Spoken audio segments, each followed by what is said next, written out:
Jesus já havia anunciado o seu próprio sofrimento e a sua morte na cruz do Calvário. Por isso mesmo, ele foi repreendido por ninguém mais, ninguém menos que o discípulo Pedro. Mas a repreensão não foi aceita. Não que Jesus não fosse humilde, ele era humilde, mas ele era perfeito. Ninguém jamais podia repreendê-lo. Ele era irrepreensível. Todavia, Pedro se achou no direito de repreendê-lo, e por isso mesmo a repreensão de Pedro não foi aceita. Pior, Pedro foi chamado de Satanás. Só Satanás teria coragem e audácia de repreender o Filho de Deus. Pedro foi um ser humano com boas intenções. Garanto que todos nós aqui temos boas intenções, mas controlado por uma filosofia mundana e não divina. É perigoso possuir boas intenções quando a sua filosofia não é bíblica, mas ela é mundana. O mundo diz que precisamos ter dó de nós mesmos. O mundo diz que precisamos salvar a nossa pele, custe o que custar. Deus já diz que não devemos amar a nossa própria vida. Antes, nós deveríamos amar aquele que nos deu a vida.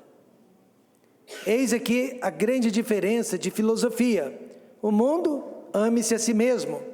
E a filosofia bíblica, mas buscai primeiro o reino de Deus e a sua justiça, e todas as outras coisas vos serão acrescentadas. Vejamos mais uma vez versículos 32 e 33. E Pedro tomou a parte e começou a repreendê-lo, mas virando-se e olhando para os seus discípulos, veja, ele não olhou apenas para Pedro, mas para todos. Repreendeu a Pedro, dizendo: retira-te de diante de mim, Satanás. Jesus sabia que por detrás daquela repreensão jazia a filosofia humana, mundana e a própria presença do diabo. Porque não compreendes as coisas que são de Deus, mas as que são dos homens. E nada atrapalha mais a nossa vida do que essa compreensão limitada, humanizada, que nós queremos aplicar na nossa vida cristã. A vida cristã é uma vida sobrenatural. Você e eu não podemos vivê-la praticando a nossa filosofia humana. Nós só podemos viver a vida cristã praticando a filosofia divina, acreditando no que Deus nos ensina e obedecendo a sua palavra. Neste momento em que o mundo está, mais uma vez, em pânico, o mundo está, meus amados irmãos, em guerras, não só uma, não só duas, mas várias guerras. Existem 3 tipos de pessoas aqui mesmo, na nossa igreja nesta noite. Aquelas que enxergam as guerras apenas do ponto de vista humano. Elas se alimentam do noticiário, do que elas estão recebendo da Rede Globo de televisão, da Rede Band, ou da CNN, ou da Jovem Pan, ou elas estão se alimentando da internet, do que elas recebem via iPhone. Mas também há aquelas pessoas que enxergam as guerras do ponto de vista divino. Elas estão peneirando tudo, de acordo com a palavra de Deus, entendendo tudo do ponto de vista profético, do ponto de vista bíblico. E há aquelas que já conseguem enxergar as guerras do ponto de vista divino e humano. Porque, apesar de sermos salvos, nós não deixamos de ser humanos. E nós ainda possuímos a natureza humana, mas também possuímos a natureza espiritual. E é normal, então, que nós entendamos os 2 raciocínios e enxerguemos os 2 pontos de vista. No início, Pedro só era mundano. Quando ele repreendeu a Jesus, ele só era mundano. Mas ele cresceu, irmãos, e ele passou a enxergar o mundo e todos os seus acontecimentos de forma espiritual. Ele compreendeu que precisava pensar como Cristo e não mais como homem.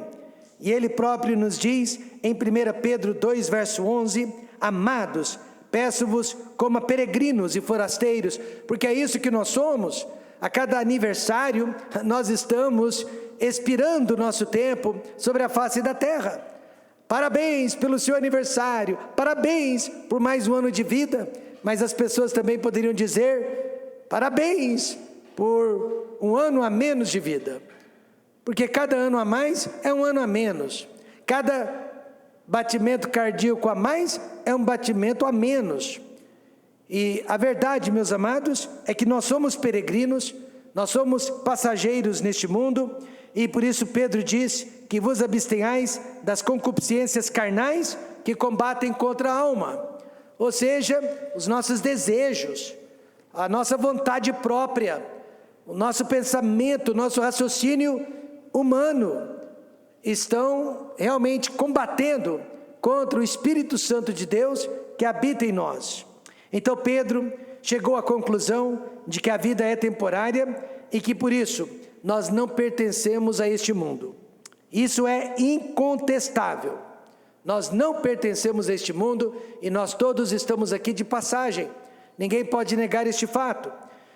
Nesses últimos 4 a 5 anos, mais de 2 milhões de soldados, também civis, já morreram na guerra da Ucrânia. Ninguém fala sobre isso.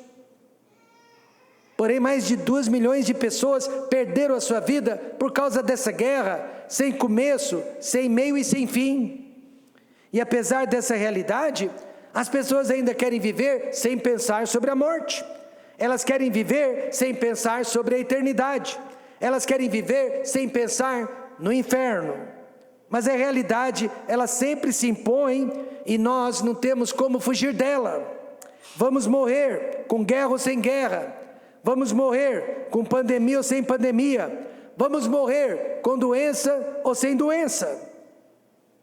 Após repreender a filosofia mundana de Pedro, Jesus a chamou de Satanás, porque Satanás só sabe das coisas dos homens, mas não sabe nada a respeito de Deus. Jesus naquela hora convidou a multidão.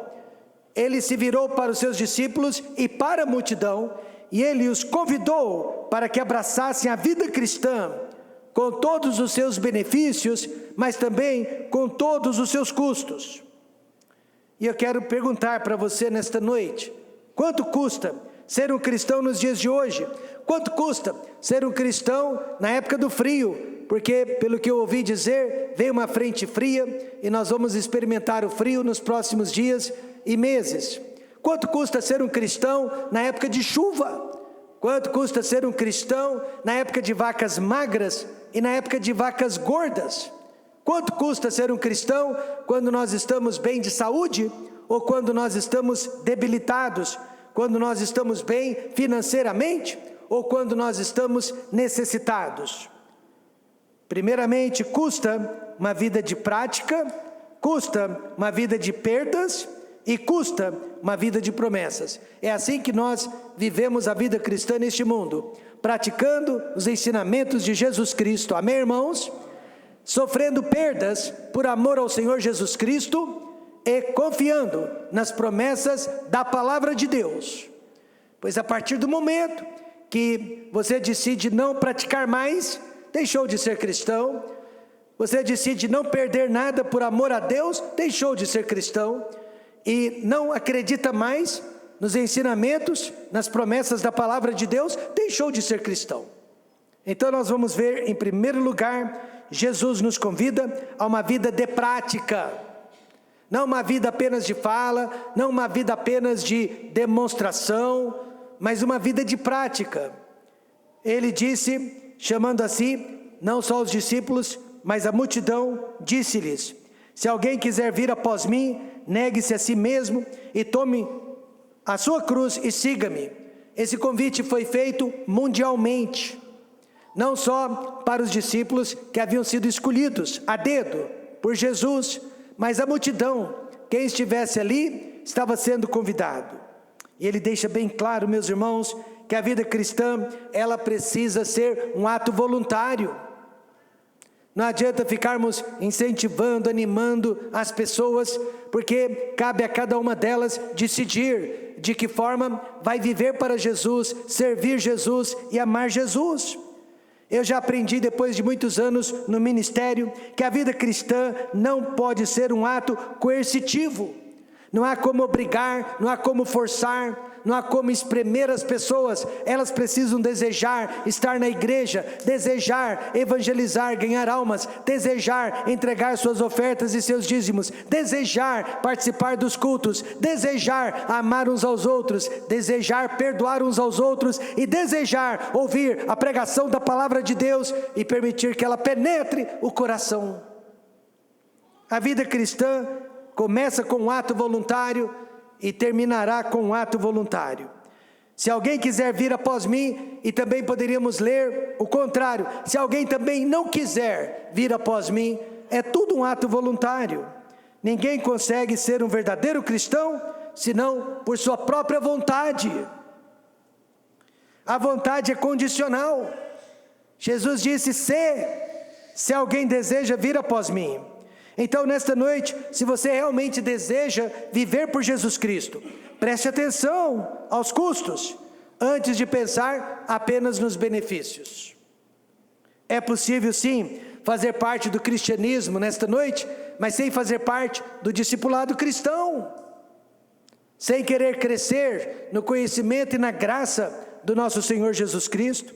Por isso, Jesus enfatiza o processo do nosso crescimento espiritual. Ele enfatiza cada passo que eu e você precisamos dar no processo de crescimento espiritual. E o primeiro passo, meus irmãos, ele deixou bastante explícito: negue-se a quem? A si mesmo.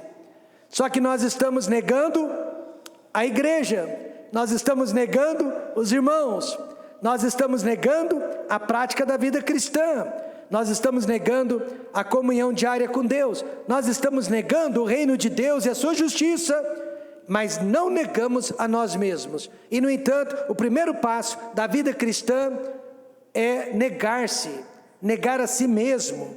Não quer dizer se odiar, não quer dizer se desprezar.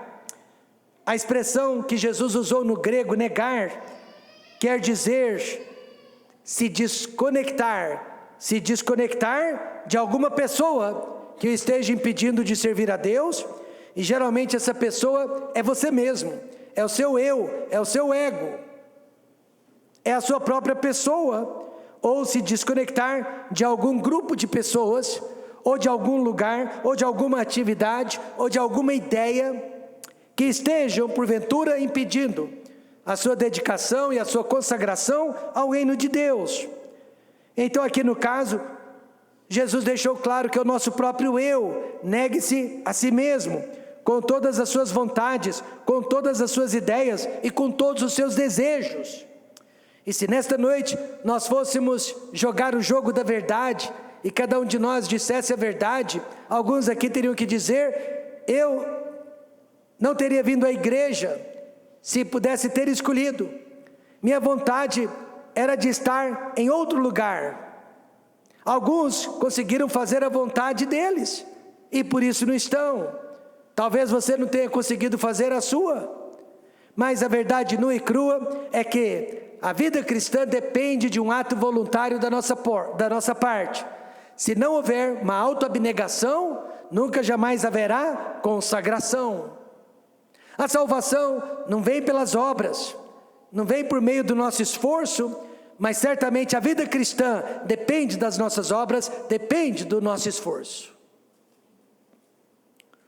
Jesus usou aqui a mesma expressão que ele usou em relação a Pedro, quando ele disse que Pedro o negaria 3 vezes antes que o galo cantasse. E o verbo negar que Jesus usou em relação a Pedro é o que ele usa agora em relação a nós. Negue-se a si mesmo. Do jeito que Pedro me negou, você precisa negar a você. E como que Pedro negou o Senhor Jesus Cristo? Ele fez de tudo para provar para os homens e mulheres que ele não tinha nenhuma conexão com Jesus.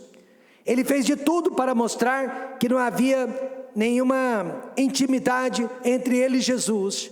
Ele negou a primeira vez, negou a segunda vez, na terceira vez ele chegou a blasfemar de Jesus para provar: eu não tenho nada a ver com este homem. E agora Jesus está pedindo o mesmo de nós em relação a nós. Eu não tenho nada a ver comigo, eu não tenho nada a ver com o meu ego, eu não tenho nada a ver com a minha vontade, porque eu decidi que eu vou fazer a vontade de Deus. Amém, irmãos? Quem disse que a vida cristã é fácil?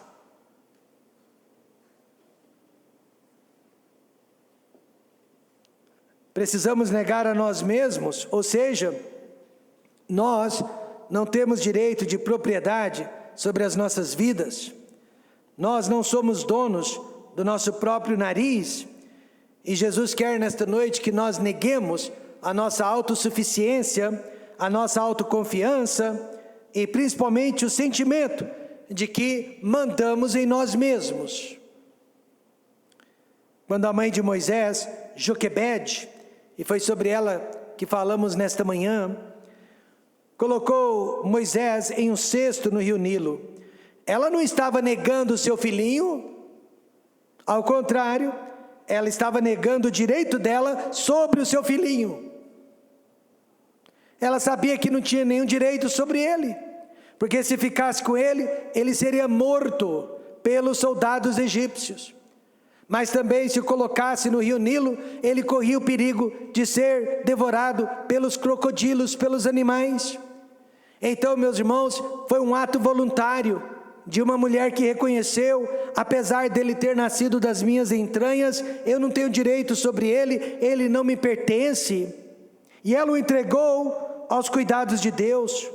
Então, não foi um ato de desprezo, mas um ato de amor. E assim também precisamos colocar o nosso eu hoje à noite nas mãos de Deus e abrir mão dele, para o nosso próprio bem e para a glória de Deus. E pastor, e se eu não fizer isso? Aí você vai ser propenso a depressão, angústia, decepções e muitos resultados negativos na sua vida. Porque, meus irmãos, você não precisa acreditar, mas você não pode negar que realmente quem coloca o reino de Deus em primeiro lugar e a sua justiça, todas as coisas lhe são acrescentadas.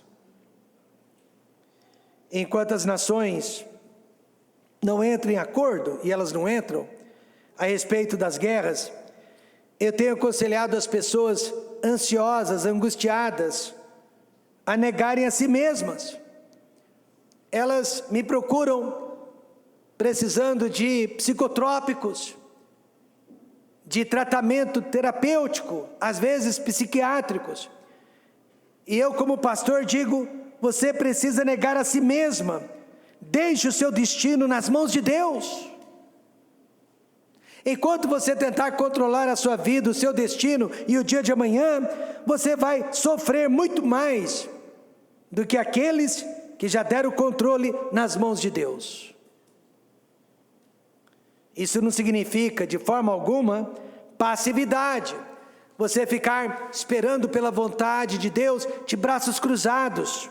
Não é isso que Jesus está ensinando. Já sabemos, irmãos, que há um grande rombo nas contas públicas do Brasil, que nós teremos que pagar no ano que vem, 2027. Mas sem desespero, sem violência, sem rebeldia. Isso quer dizer negar a si mesmo, confiar no cuidado de Deus plenamente. E o segundo passo, tão difícil quanto o primeiro: tome a sua cruz. Tome a sua cruz. E essa expressão, meus irmãos, ela foi uma verdadeira novidade para os discípulos. Os discípulos não entenderam o sentido da frase. Era algo estrangeiro aos seus ouvidos até aquele momento. Não havia nada semelhante na cultura judaica, greco-romana, que explicasse a expressão tome a sua cruz. Jesus introduziu este ensinamento. Jesus, pela primeira vez, disse tome a sua cruz. E nenhum deles sabia o significado daquela expressão, não entenderam absolutamente nada. Pois até então, meus irmãos, a cruz era um símbolo de vergonha, era um símbolo vago e abstrato na mente daquelas pessoas, não queria dizer nada para eles. Hoje, eu e você temos mais entendimento sobre o significado da cruz, do que os discípulos naquele dia. Mas alguns, até mesmo nos dias de hoje, estão entendendo e ensinando o significado da cruz de forma errada. Talvez você esteja pensando de forma errada. Estão dizendo que a cruz simboliza problemas, que a cruz simboliza dificuldades, que a cruz simboliza doenças, que a cruz simboliza os perigos pelos quais nós passamos. Eu sei que muitos pensam assim, mas não é nada disso. Você aprendeu errado, você ensinou errado. O mundo inteiro que não conhece a Cristo tem problemas. O mundo inteiro que não conhece a Deus está carregando problemas. E nem por isso está carregando a sua cruz. A cruz aqui tem a ver com o nosso testemunho cristão. A cruz aqui tem a ver com o nosso compromisso cristão. Pois ela era um símbolo de vergonha, de castigo e de punição. Ela então é usada para nos humilhar, para nos purificar e para acabar com o nosso orgulho. Então, quando Jesus disse, tome a sua cruz, ele disse, pague o preço por ser meu discípulo, pague o preço por ser meu seguidor, pague o preço por ser um cristão. Ou seja, toda situação grande ou pequena que Deus estiver permitindo para nos provar, precisa ser bem-vinda, por mais difícil que pareça. Portanto, a nossa cruz precisa ser algo bom e não ruim. Conheci uma pessoa que se ofendia com muita facilidade. Casca de ovo. Se alguém esquecesse o nome dela, ela se ofendia e não perdoava. Se o banco devolvesse o cheque dela naquela época, ela se ofendia e não perdoava. Se alguém a criticasse, ela se ofendia e não perdoava. Se ela perdesse uma partida de futebol, ela era muito competitiva, ela não aceitava. E se alguém a repreendesse, era o fim do mundo para ela. Agora Jesus está dizendo para esse tipo de pessoa que carregar a nossa cruz é não se ofender. Carregar a nossa cruz é não ficar triste, mas aceitar de bom grado todos esses eventos que Deus permitir em nossas vidas. Que diferença deste mundo! Porque o mundo já diz, não aceite, não leve desaforo para casa, lute pelos seus direitos. Mas aí aparece Jesus e ele diz, se você realmente quer ser meu discípulo, negue-se a si mesmo e toma a tua cruz. E o terceiro passo, siga-me. Literalmente quer dizer, obedeça-me. Porque antes da salvação, era pura desobediência, nós fazíamos a nossa vontade. O nome do jogo era a nossa vontade. Agora o nome do jogo é a vontade de Deus, simples assim. Jesus não espera a perfeição da nossa parte, aleluia, amém, irmãos? Não é isso que ele está pedindo, mas ele sabe que cada um de nós aqui nesta noite conseguiria obedecê-lo mais do que estamos obedecendo. Ele sabe que cada um de nós aqui nesta noite poderia estar fazendo mais do que estamos fazendo. Amar uns aos outros, suportar uns aos outros, orar uns pelos outros, perdoar uns aos outros, não criticar, não falar mal, não ofender as pessoas, são alguns dos mandamentos que ele nos deixou. Eu reconheço que há mandamentos dificílimos, mas a maioria dos mandamentos são fáceis. Eu sempre falo para minha esposa, olha, eu não vou gastar as minhas chances com Deus pecando nos mandamentos mais pequenos, mais fáceis. E no entanto, a maioria dos crentes está pecando justamente nos mandamentos mais fáceis. Interessante esses três processos. Negue-se a si mesmo, tome a sua cruz e siga-me. E todos eles estão no presente contínuo. O que quer dizer isso? Presente contínuo. Ou seja, todos os dias negando a si mesmo, todos os dias tomando a sua cruz e todos os dias seguindo a Jesus Cristo até o último dia da sua vida. João capítulo 6 mostra que após esta mensagem, que após este ensinamento, a maioria das pessoas abandonou a Jesus Cristo. Seria o mesmo que depois de hoje à noite, a maioria de vocês não voltar mais. Pois a maioria não quis abraçar o discipulado cristão.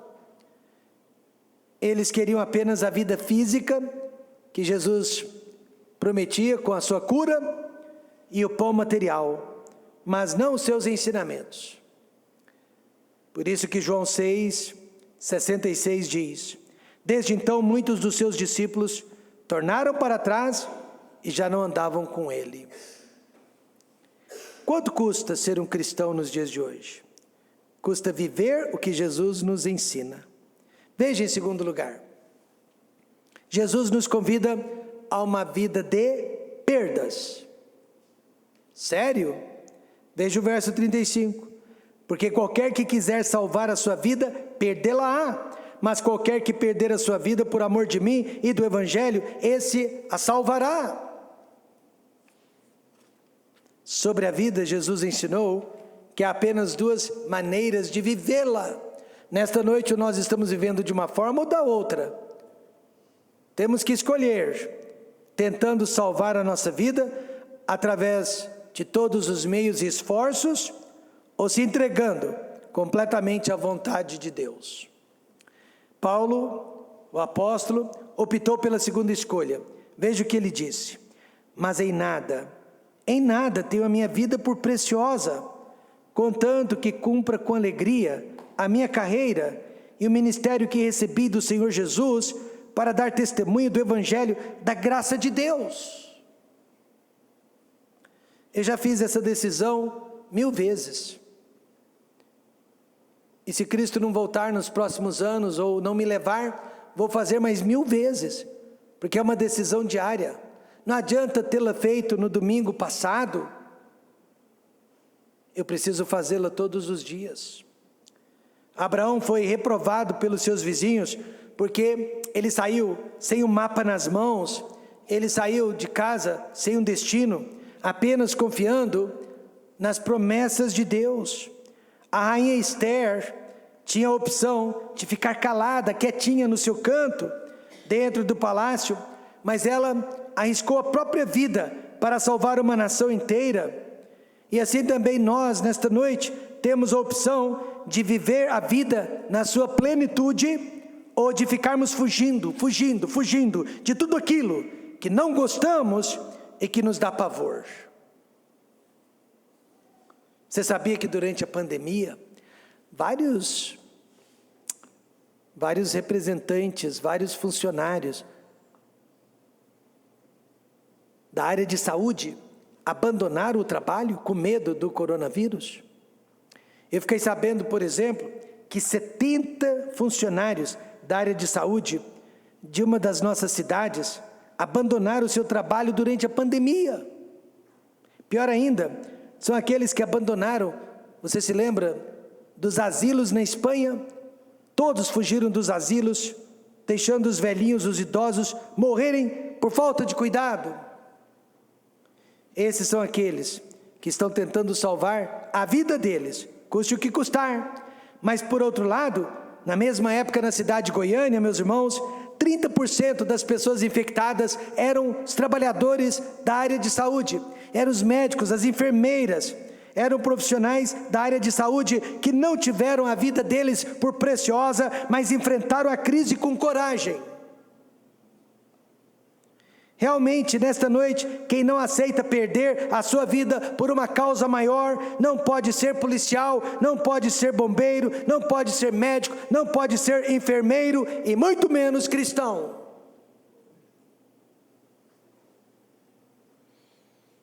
Pois, irmãos, a nossa vida não passa de um instrumento nas mãos soberanas de Deus, para que Ele possa usá-la como Ele bem desejar. Vamos imaginar o apóstolo Paulo, na presença do homem mais poderoso que havia no mundo daquela época, o imperador Nero. Paulo provavelmente, dizem os historiadores, era baixinho, era calvo, era careca e era muito narigudo, maltrapilho, e ele era líder de uma pequena facção chamada de cristianismo. Nero já era o homem mais poderoso do mundo e que podia matar, e até mandou matar o apóstolo Paulo. Porém, onde os dois se encontram nesta noite? 2000 anos depois, nós colocamos o nome de Paulo em nossos filhos e o nome de Nero em nossos animais. Alguém assim explicou: não perdemos uma semente quando a enterramos. Ao contrário, ela fica livre para ser o que ela nasceu para ser. Ela nasceu para dar frutos. Então, perder para Deus é ganhar. Mas se ganhar de Deus, vai perder. Então, Jesus nos chamou para sermos frutíferos.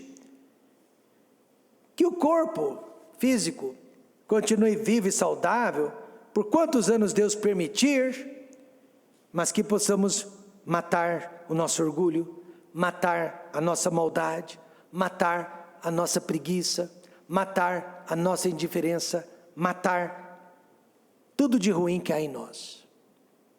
Então, quanto custa ser um cristão nos dias de hoje? Custa viver o que Jesus nos ensina, custa saber perder para ganhar. E terceiro, Jesus nos convida a uma vida de promessas. E eu me encontro nesse terceiro passo, eu me encontro nesse terceiro ensinamento. Eu estou vivendo de promessas. Quantos aqui estão vivendo de promessas? Sinceramente, eu não estou vivendo de nada palpável necessariamente. Eu estou vivendo de promessas. Veja o verso 36, pois que aproveitaria ao homem ganhar todo mundo e perder a sua alma? Quem acredita e quem confia nas promessas de Deus, está trabalhando nesta noite para acumular tesouros no céu, mas sabendo que não irão vê-los aqui na terra. Quem acredita e confia que esta vida é tudo, está pensando apenas no aqui e agora. A tumba de Carlos Magno, o imperador francês do 8º século, ela foi localizada finalmente pelos arqueólogos. E ao abri-la, os arqueólogos encontraram o esqueleto do imperador Carlos Magno, assentado sobre um trono.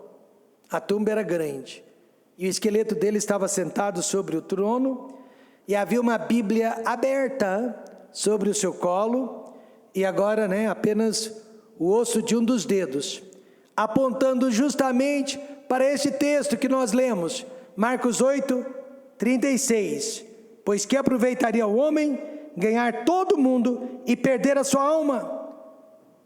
Carlos Magno, ou seja, a própria morte do grande imperador, comprova que ganhar a vida não aproveita nada. O que nós precisamos é ganhar a salvação em Jesus Cristo. E Jesus veio ao mundo para provar que realmente a vida não acaba com a morte. Na verdade, é aí que ela inicia. Veja a promessa que ele fez no verso 38. Porquanto qualquer que entre esta geração adúltera e pecadora se envergonhar de mim e das minhas palavras, também o Filho do Homem se envergonhará dele, quando vier na glória de seu Pai com os santos anjos. Eu já vi esse versículo sendo usado de forma errada, para escravizar as pessoas, dominar as pessoas e controlar a vida das pessoas. Nós não vamos fazer isso. Se você quer permanecer na vida cristã, precisa ser um ato voluntário, precisa ser um ato de amor. Amém, irmãos? Que fique bem claro, não é o que nós falamos, mas sim o que nós fazemos, que será julgado na vinda de Jesus Cristo. Por quê? Porque muitas pessoas estão falando as coisas certas, mas poucos conseguem praticá-las, porque têm vergonha de se associarem com o Filho de Deus. E eu vou explicar o que essa vergonha significa. Um certo menino estava muito preocupado se ele iria ou não para o céu, pois na opinião dele ele tinha vergonha de Jesus. Todas as vezes na escola, na hora da refeição, ele tinha vergonha de orar em público e agradecer pela comida. Então ele fingia que tinha que amarrar o cadarço do sapato. Na hora que ele agachava, ele orava. E aí ele se levantava e ninguém percebia que ele havia feito uma oração de agradecimento a Deus. Apesar disso ser errado, não é sobre esse tipo de vergonha que Jesus está se referindo aqui, não. É algo mais profundo do que isso. Jesus está falando de uma vida que por fora professa Cristo, mas por dentro está muito mais alinhada ao sistema deste mundo do que ao sistema de Deus, porque nunca houve conversão, nunca houve salvação, nunca houve convencimento que Jesus Cristo é o caminho, a verdade e a vida. Novamente, Jesus não espera a perfeição de nós, aleluia, mas Ele espera desempenho, Ele espera humildade para continuarmos tentando. E Ele espera uma escolha da nossa parte. No dia da sua revelação, quando Ele voltar, não haverá mais chance de escolha, porque aí nós já saberemos o que foi escolhido da nossa parte. Então, meus irmãos, quanto custa ser um cristão nos dias de hoje? Custa uma vida de prática, custa uma vida de perdas e custa uma vida de promessas. Quando você determina, eu vou servir a Cristo por meio de uma igreja local, você vai descobrir que precisa praticar, precisa perder, precisa confiar nas promessas.